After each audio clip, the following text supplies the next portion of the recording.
Hi, good evening, Marcy. Good evening. How are you? I'm fine, thank you. This is Diana Mekubo from Tayari.live. All right. Pleasure to be here. Karibu sana. So I'll be the host of this live, and you Okay. are my guest. Would you please introduce Mhm. yourself? All right. My name is Mercy Kihogi. I am an educator, uh, languages educator, particularly Kiswahili. But one way or another, I found myself teaching English as well. But mostly I major on the languages. I'm very passionate about Kiswahili. I'm also an author, a children's books author, and I write my books in Swahili as well. So I translate the language to English so that the learners can embrace our Swahili language and it's easier for them. Yes. Oh, that is so nice. Thank you so much for agreeing to be in my live today. And it seems like you have done a lot when it comes to to language. Hmm? Mm-hmm. So this is Tayari.live. Tayari is an edtech company where we major mostly on, teaching African languages. So we started with Swahili, Yoruba, we also want to do Shona and Twi. Yeah. So we realized most of the, children who are in diaspora, they're really losing their heritage, their African Mm-hmm. heritage. So that's why we decided, Tayari decided that, we need to look for a way that these kids can learn their African languages through fun and interactive way. Yeah. So today Okay. we are here for a conversation and some Q&A sessions. All right. Yes. And my first question to you, Marcy, is I had these questions down. Yeah. My first question is,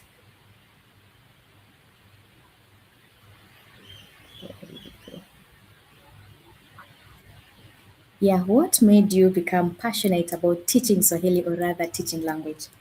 Mm. I think it goes way back when I was in school.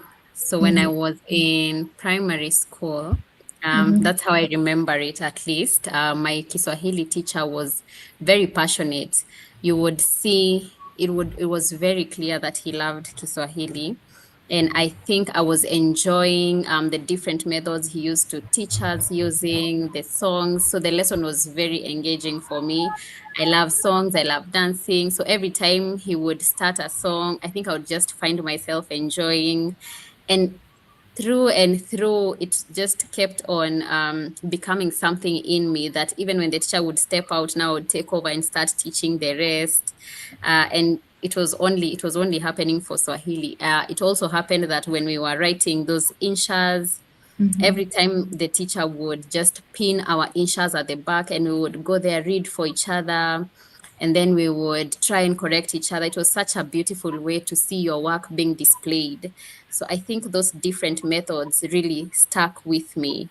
And that is how through the other levels, when I went to the other levels, so Kiswahili was already instilled in me, and I had a Mm-hmm. very positive attitude towards it. And I knew it's this fun, cool language that you can dance around, sing around, just do anything fun with it. So when I went to high school, the same thing, had fun with Kiswahili. For me, it's just such a fun language. You Yeah. express yourself. It's also very sweet how you articulate the words. It's very easy to spell. There are no different sijui techniques. How you say the words is how you will spell it. So there's nothing new really. That is how Uh-huh. I ended up where I am. And I've been carrying it all along with me. Oh, that is nice. So is it fair to say that you really wanted to become a teacher when you were very young? I really did want to become a teacher. I think it's also maybe something that I saw while growing up because my mom is a teacher as well. So it would be fair to say I probably didn't know anything else because that's all I saw. Uh-huh. But yeah, but also I think the inspirations or how I saw people who have already gone far ahead come back to just appreciate what my mom has done. It felt like, oh wow, this is something I would want to do. I want to help people. I want people to feel an impact through me.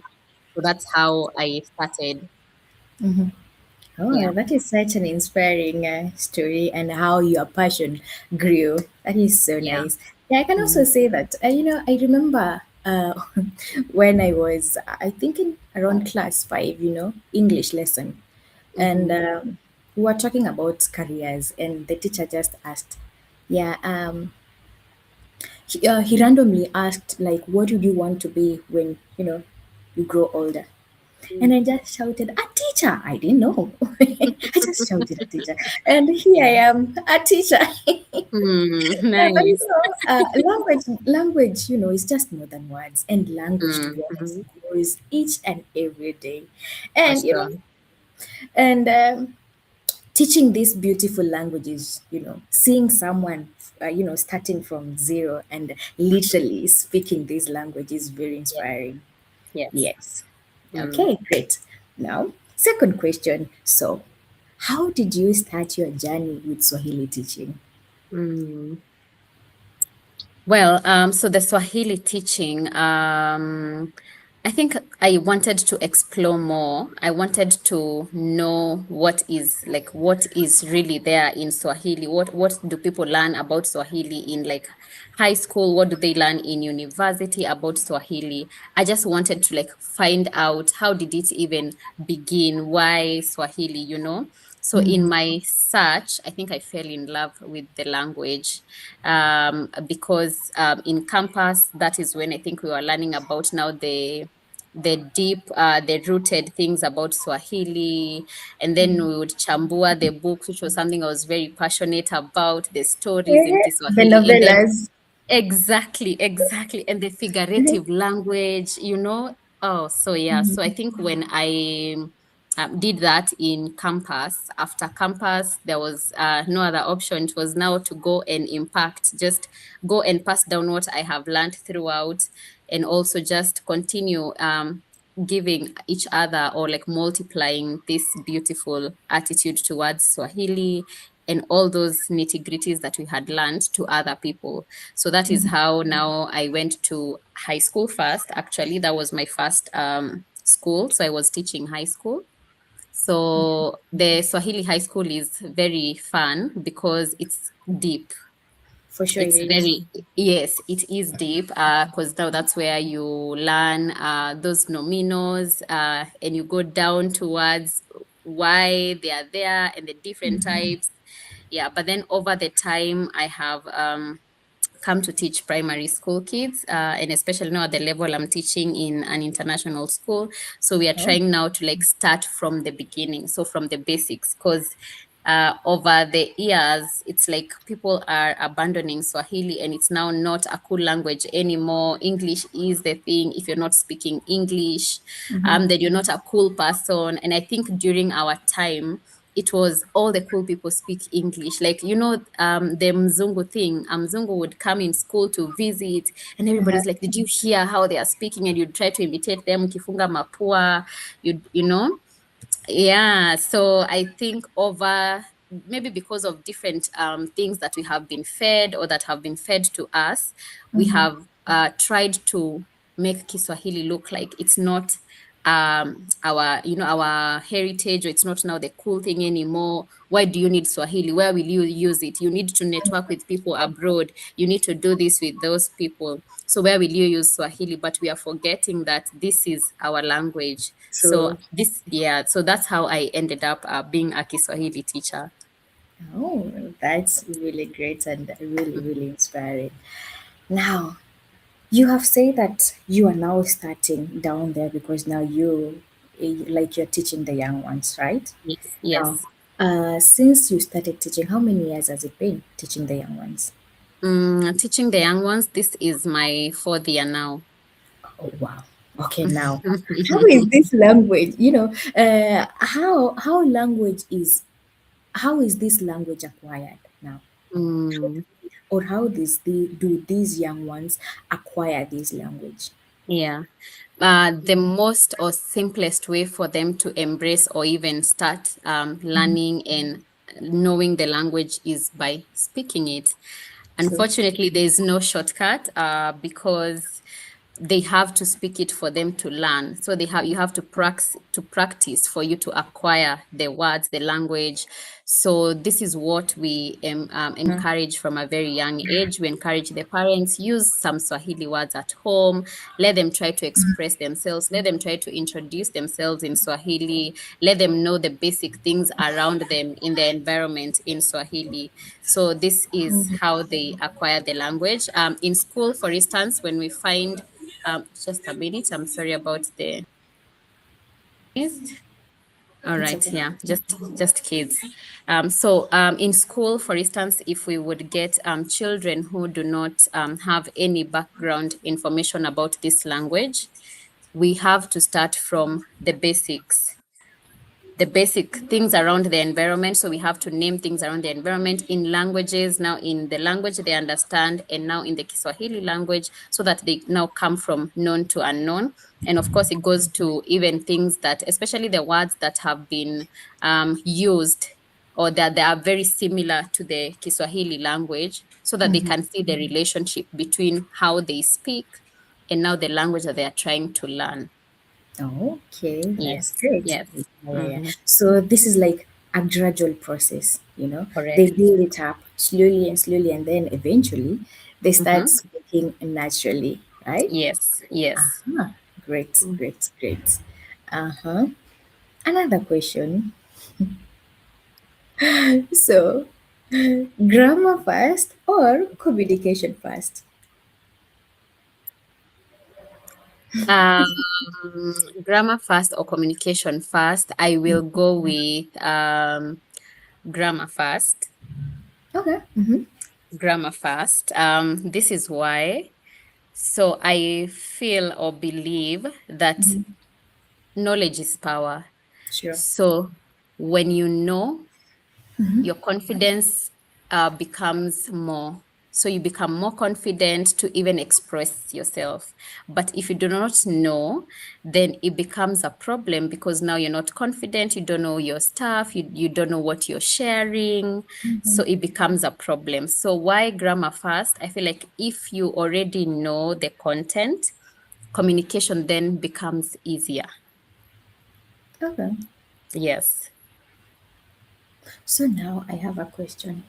Mm-hmm. You have said you prefer grammar first. Mm. So let's say we have this particular, child. This child understands the language, but Mm-hmm. the problem is grammar is literally, hard. And you know that when it comes to noun classes, the beginners, it's a problem for them to, put together and maybe speak, a sentence that it is grammatically correct. Mm-hmm. So, what do you think about that? Because my thinking was, I mean, I need to know how to communicate and then corrections will come later. But what will you be communicating?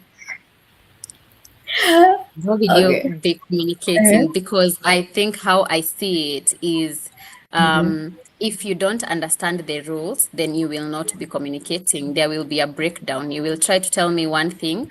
For example, in Swahili, let's say the sentence structure for Swahili. For instance, if you're going to give a sentence like, I want, this is what I want, it has to go from Mimi, Nataka, chai. I want tea. But so for instance, let's say you just know chai, you don't know what I want means, and you're just saying chai. Now, how do I help you? What has chai done? So now that's when now you will have to start asking you, okay, chai, what? We go by, what do you want? Are you giving us tea? Are you offering? So I feel like there's a breakdown of communication if the language has not been understood. So for me, I would always go for grammar first, know the content, or at least the very basic, the rules of how to speak it, or even how to phrase your words. Then now we Uh-huh. can correct the flow as we try to communicate. Yes. Okay. So, thank you for your elaborate answer. Are you So it's sold? Do you now think that it should be grammar first? I'm not told, but maybe in time as I go deeper and deeper, I may say, Mm, okay, Mercy was right. But as for now, okay. let's just put a pin on it. Okay. Okay. Okay. All right, now in Tayari, we know that by repetition, when you keep on repeating, repeating, Mm-hmm. repeating, eventually Yes. that Yes. word is going to stick in Mm-hmm. your mind, and you'll Yes. definitely remember. Yeah. For sure. So, Mm-hmm. what role does repetition play in learning Swahili? Mm. One thing about repetition, as you said, you're very right, is that the more you say it, the more it stays with you. So Sure. for Swahili, nothing changes. The sound will not change. How we say ba today will not change to tomorrow. We wake up and now we are saying ba as sha, or say that the language has evolved and something has changed. So repetition is very key. And even in my teaching, most of the times is when we repeat things over and over. I have this class I'm teaching, Nafsi, the one I said about phrasing sentences. And every time before I start the lesson, regardless of what I'm teaching, the first thing we'll always say is the three Nafsis, like Mimi, Sisi, Wewe, like that, using the verbs, correct? Using the verbs so that it stays with them. And so sometimes even without knowing, I'll just meet a child in the hallway and they'll just say something like Mimi ninakula. And they didn't even mean to say it, but because of the art of repetition, it has stuck with them. And it makes it easier for them to now even speak the language because it comes with ease. It comes from now a point of knowledge. Now they already know it's in them. So that's also, by the way, a very key thing for languages, the repetition. Yes. Yes, that is true. So, Mm, entirely mm, for us to really put an emphasis on that, so we'll always mm. have a song that has those vocabularies of what we are Yes. going to learn that particular day. That is one. And then another Mm-hmm. one will maybe have an activity, because Mm, this is entirely, online learning. So we'll have an mhm. online activity where now that activity, will also help you remember. And Mhm, children mhm. enjoy hearing the same songs, the Yes. same stories Mhm, repeatedly, mhm, because mhm. it's this thing now. I don't know how to put it, but it will definitely be in them. For sure, for sure, for sure. Yes. Finding the different songs, I think the different songs we have learned over the time. Kids enjoy them so much to a point where, when you go for random just stays, like we've gone outside to play, this is non-educational, or we're in the bus going somewhere, they just start singing the songs because for them it's such a nice thing. But in the process, they don't realize they're also learning and correcting each other while at it. For sure. Yes. Yes. Mm, Uh-huh. You say that you have been teaching these young ones for like 4 years. Now, what yes. are these methods? What are the best teaching methods that now you can say, oh, this has really worked for me? Yes, I think for the Kiswahili language, one definitely starting from the basics. First of all, starting from the basics, even in my older classes, like year five, when we started learning together, we started from sounds, so that they can now start connecting because it's all about moving from what you know, just to show them that for sure this is not rocket science. It's actually things you know. So we start from Sure. alphabets. You know your alphabets, that is sound. Any sound that is produced by anything, that is sauti. So we start with the a, e, I, o, u, and then we go to ba, baby, bobo. Then from there, now we start constructing words. From the words, we construct sentences, and all of a sudden now they're like, oh, so that's how it works. Because you don't want to now start imposing. I'm not coming to you to tell you no me no. Now, I mean, what am I supposed to do with that? Now they're already thinking Kiswahili is hard. But if I start from a point of, let's now try and find this cool word from the syllables, and maybe we've written all the ba, baby, bobu, and we find the word nomino, they're like, oh, so this is how we find the word nomino. It's just like the, you know, from the sounds. So starting from what they know to what they don't know. I use songs a lot. I use songs a lot. I Uh-huh. use songs a lot. Something else is games. We play a lot of games. And maybe to go back to the songs, sometimes we have discussions where they have to come up with a Kiswahili song Okay. with different songs that they like, so that it's also not very millennial, like they like to say it, or for like old people. Sometimes that's the language they use, or they're just like, oh, that's boring. Hey, that's Mm-hmm. like a song we've had sijui our parents sing. So why are you teaching us that song? So to counter that, you just let them have, this is what I have taught. Please come up with a way to remember it using a song you like. And it's so much fun when they're trying to like get the rhythm right, or just say, no, that's not how you pronounce that word. It's so Uh-huh. satisfying to see them even try to just embrace all the ups and downs. Then we have games. Games are such a cool hack for teaching languages. We do have a couple of games. We have charades, we have the hot seat, just make it fun for the kids. So every time before we start, there's that part of the engagement lesson. Every time we must play a game, whether it's guess the animal or guess the word, something really cool. So games are always such a game changer. They help them think critically, and also they don't feel like they have to sit down and listen to you all day, you know, that you the teacher is now here. Okay, so now we listen to the teacher. When they're done, they can go. Just make it very interactive for them. And something else, I think maybe I also mentioned it, is the discussions, the group discussions. That's actually where it is, the group discussions. Those are now like the fun times to hear what the kids have, and Discussing. yes, what they are discussing and everything in between. So I think those are some of the hacks I have discovered while teaching the language. Including now, so for the games, we also have now the number, the card games. So the games could go all the way. It's a variety. You could decide on what to do for which level of the learners. Yes. That is so great. Thank you so much for an elaborate answer. So, parents Mm. and teachers who are watching us, please comment and tell us what are the best methods that really work out for you. Do you Mm. agree with Marcy's method? Tell us. Uh-huh. Thank you so much for that. Yeah. Um. Now, I think you have answered the question that is following. Now, we know everything or most of the things usually have challenges. Yeah. Mm. And definitely we must have a challenge in teaching Yes. Swahili. Yeah. Yes. So, what are these challenges that you are facing, yeah, while teaching this precious language? Mm. One, I think the biggest challenge is, I think, the lacking support from parents. Because again, it would be very That's true. easy. Uh-huh. Yes, yes, it would be very easy if parents really encouraged their children, or even have days at home where they speak Swahili. But not even the parents, nobody wants to speak Swahili. You'll find a household, they do not speak Swahili. Parents just come and say, you know what, sisi hata we don't speak Swahili at home. So please help me. But you see, we have to collaborate. I pull on one end, you do the other end, so that we are doing this work wholesomely or collectively. So I think that is one Yeah. of the biggest challenge. I think one of the most heartbreaking times that or maybe comment I experienced, was when a parent just came. We were sharing some feedback about Swahili and how the child was performing, and I was just telling them how they have done really well.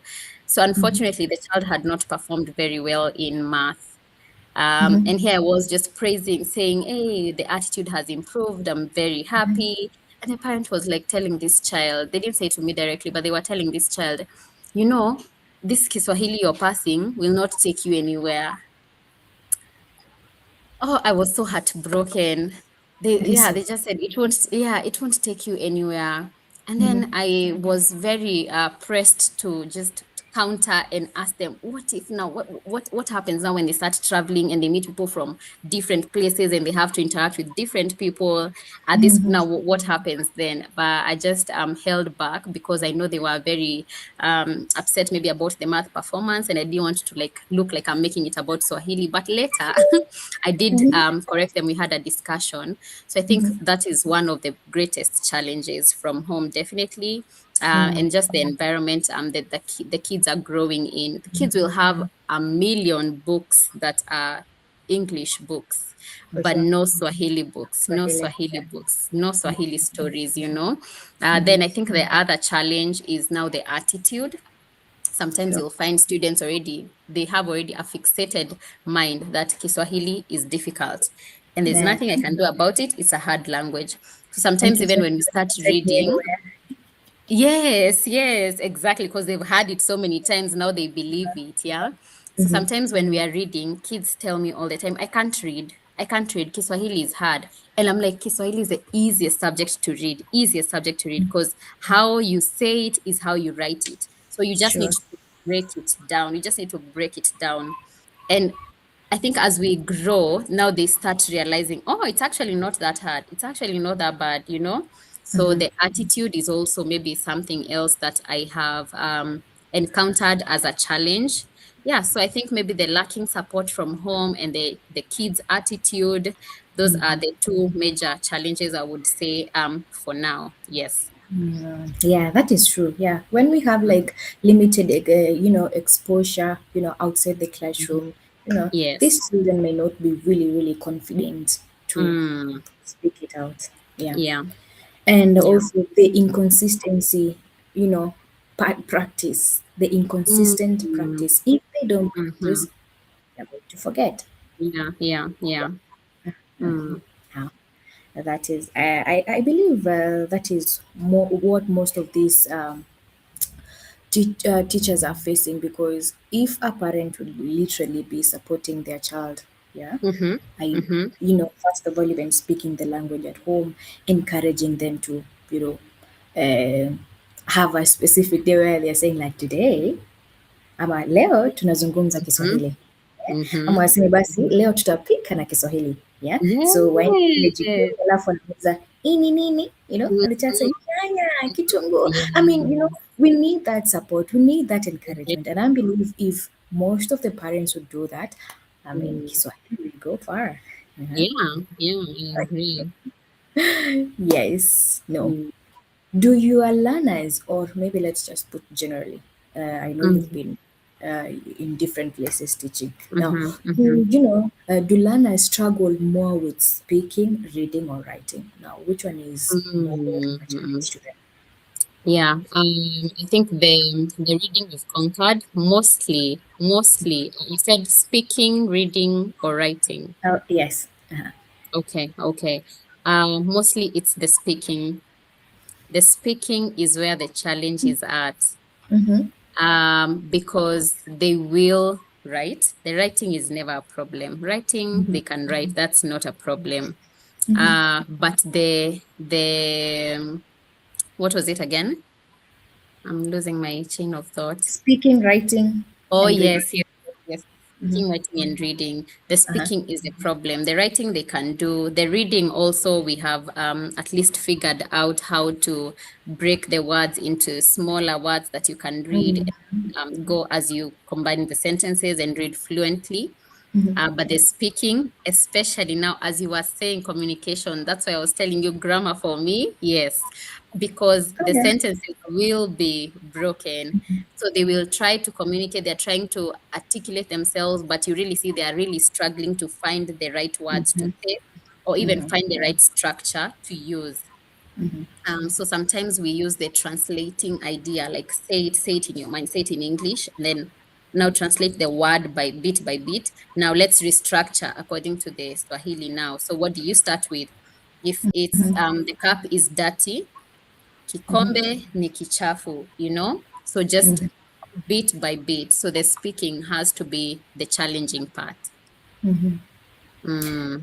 Yeah, yeah, that's true, because most of them are going to become, fearful, because they Mm-hmm. feel like What if I make a mistake in my speaking? They're going to Yes. laugh at me, yeah?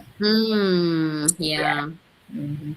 Yes, yes, for sure. Okay, Mm. great. Now, do English interfere with Swahili learning? Hmm. Does English interfere with Swahili learning? Could you like elaborate more on that question? Okay, now, since you've said about the translation part, you know, Mm-hmm, mm-hmm, you say mm-hmm, that you tell them that, try to figure it in your mind, say it in English, mm-hmm, then mm-hmm, check it in mm-hmm. Swahili. Yes. That translation, the way you want them to first figure it in English and then translate it to Swahili, Mm, does it now mm. affect the Swahili learning? Because I Oh. know, because I know if Mm-hmm, you cannot just, yani huwezi tafsiri moja kwa moja eh? mm, Kuna hiyo tafsiri ya kisemantiki, si ndio? mm-hmm. Yes. So does it interfere with, Swahili learning?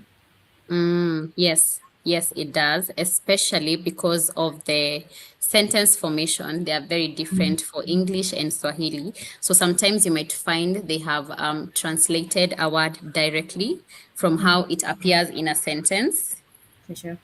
but in Kiswahili, they need to restructure. So that's the part now you have to like go back to our sentence structure for Kiswahili so that they can be able to have huo mpangilio wa sentensi and Kabisa. then have a complete sentence that makes sense. So it does sometimes, even when they ask you, when you test in the assessment, sometimes they will ask you, what does this mean? Or when they want to write an insha and they're saying, I'm trying to write this, or what is this word in, I'm trying to look for a specific example. Sometimes they can ask, what is eating in Kiswahili? And then for the sentence they are writing, you have to tell them, I need to know the entire sentence so that I know how to help you so that you can be able to structure the sentence the way it should be. So yeah, it does interfere with the Kiswahili, but I wouldn't say it's a major problem. I think it's a ladder, it's a stepping stone that we use to just at least conquer something so that now they know, okay, now I know the words. Now we just need to form them. Yeah. Yeah, yeah, yeah. Yeah, so we don't antagonize, by the way. I don't make it look like now because you have tried to express yourself in English and or you have tried to translate a sentence from English to Kiswahili. Now this is the biggest mistake because these two languages do not go together. In fact, they do go together sometimes. Sometimes it's easier for them Sure. to come from somewhere where they're really comfortable. It makes it easier for them to like climb to a place that is unknown for them. Great, great. So we can say Mm, that yeah. it is normal, and it should Mm-hmm, just be seen mm-hmm. as a learning process rather than being seen Oh, as yeah, failure, right? exactly. Great. Yes. Thank you so much.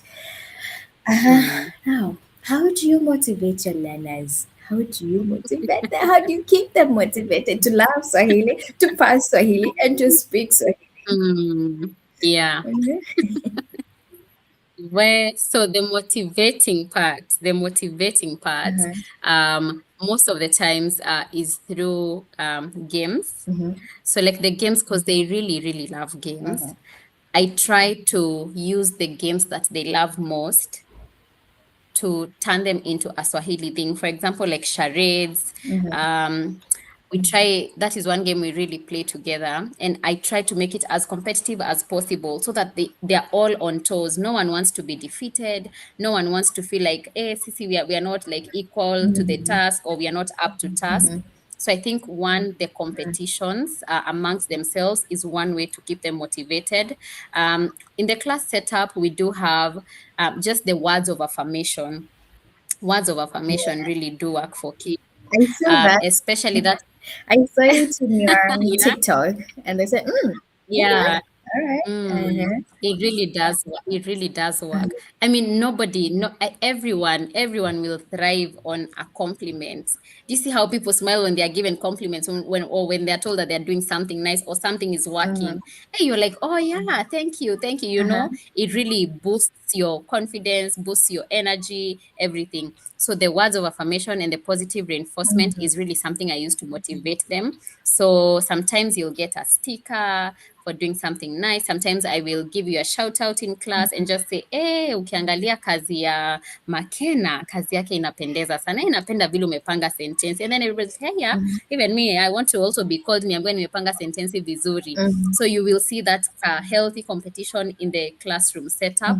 I think one other way of keeping them motivated is making them on the growth, on the language, on every part of the process. This is not for me, It's for this you. is for you. So I think earlier in the term, what we did is have every child have like a course outline of what they will be learning in Kiswahili, and then what is expected of them and why they are learning this. Sometimes now is not like during our times. During our time, we would be taught sijui algebra, and we're just asking each other, Sasa, how will algebra help me in life?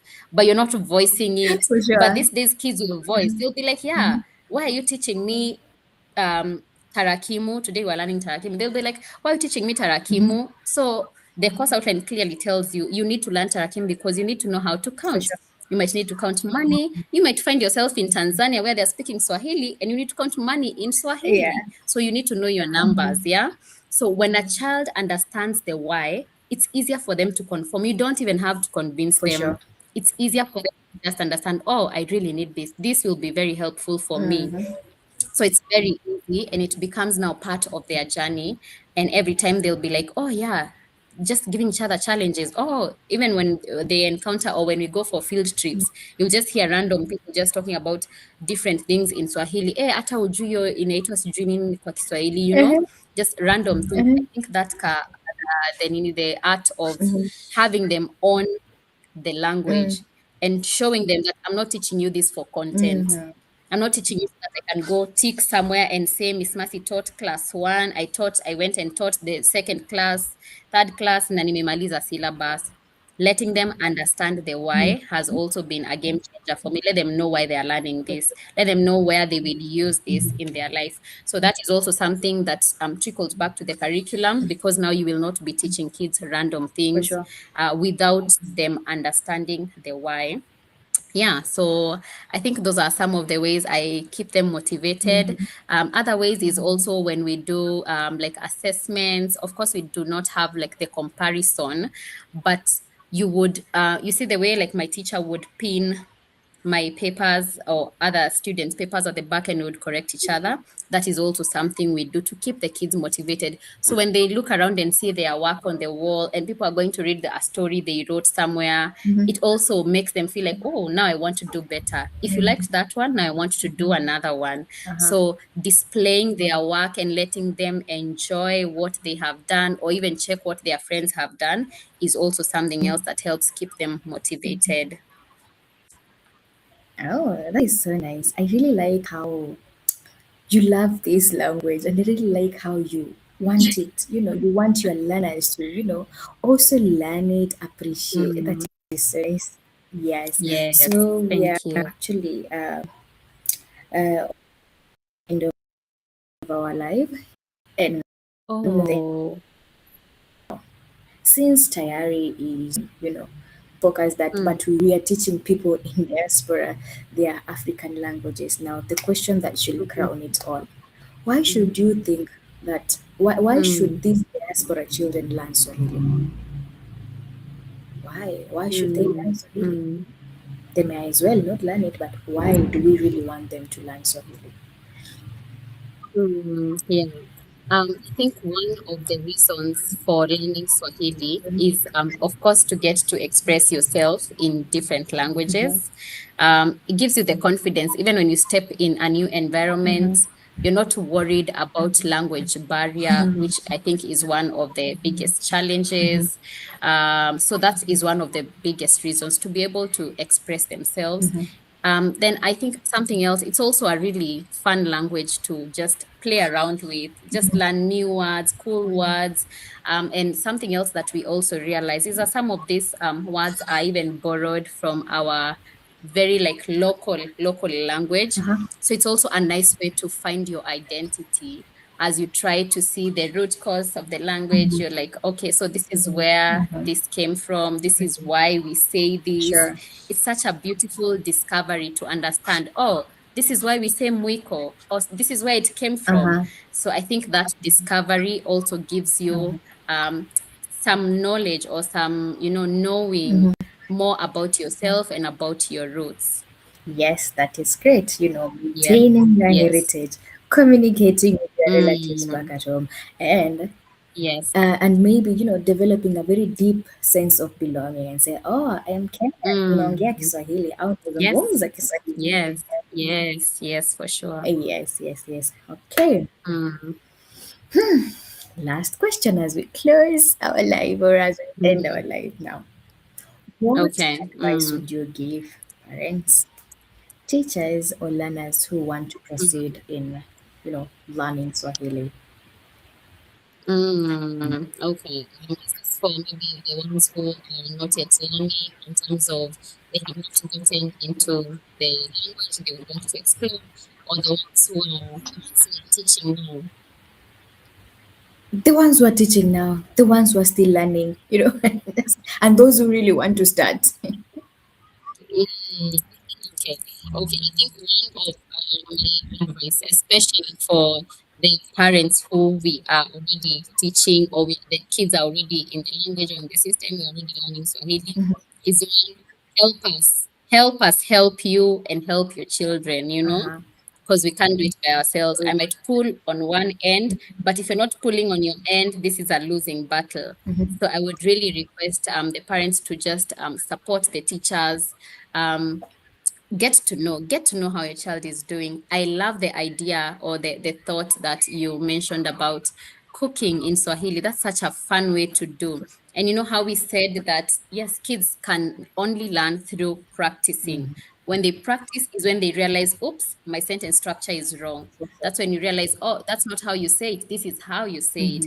That is when they will ask, by the way, what's chumvi in Kiswahili? Not chumvi, what's salt in Kiswahili? And then you'll be there saying it's Chumvi. chumvi. So you tell them letter chumvi and not chumvi he, and they're probably trying to say chumvi he, this is chumvi, Yeah. that is how you correct them. That is how they learn. I think the languages are very closely related because even in English, they learn through practicing. They say a wrong word, you correct For it. sure. That's the same thing for Kiswahili. So please help us help you. And the ones who are also trying to learn the language, just come with a positive mindset. A positive mindset beats For everything. sure. Positive mindset.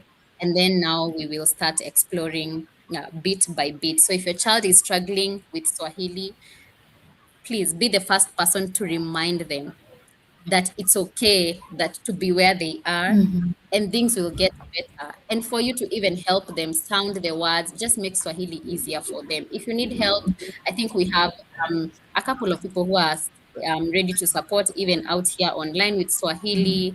So yeah, don't be the block to make your child have a negative attitude towards Swahili, or you're even there saying, we didn't even used to learn that during our days. Just help them understand how easy this is and that they can actually do it. Yeah, that Thank is you. great. They just focus on progress, you know, not Mm, perfection. And learning is yes. indeed. Yes. Yes. Uh-huh. Mm, Okay, thank you so much. This has been a very, very interactive session, and thank you so much yes. for your input. Mhm. You're Mm, really a yeah. great language teacher. Thank you. Thank you. Thank you. I really appreciate this. And maybe just to mention something I had forgotten to mention, Uh-huh. is that I feel like even maybe when you stand in rooms maybe that have opportunities and you are unable to express yourself in a language that should be your maybe first or second language, people would really lose a lot of confidence in you, because now what is this that you're coming to pitch to us, and yet you have foregone or you have left what you should really be holding on to. So I feel like that would also be maybe another plus to add to my points of why you should be learning the language, just to show that you also appreciate your culture, For first of sure. all, and you care about where you come from, you care about your tradition, you care about who you are. It's also part of self-awareness generally. For sure. So thank you also for having me. You're welcome, Mercy. Yes. Okay, thank you so much. Parents and teachers who are watching us, This is Mercy. She's an educator. And you have seen how language is sweet, how language is also important to our children. So please let us not stop teaching or letting our children learn this language. And I believe that sooner or later you'll come and realize Kiswahili is a really important subject for someone to learn. Yes. For sure. So, our Mm. viewers, we are ending here. Until next time, Kwaheri. Kwaheri.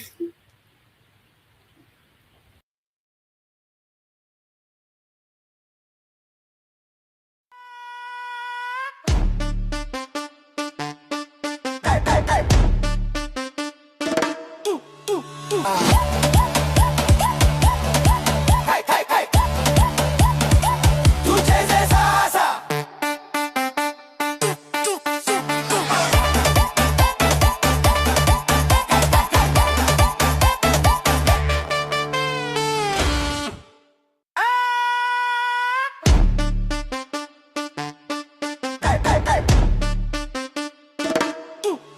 Ah.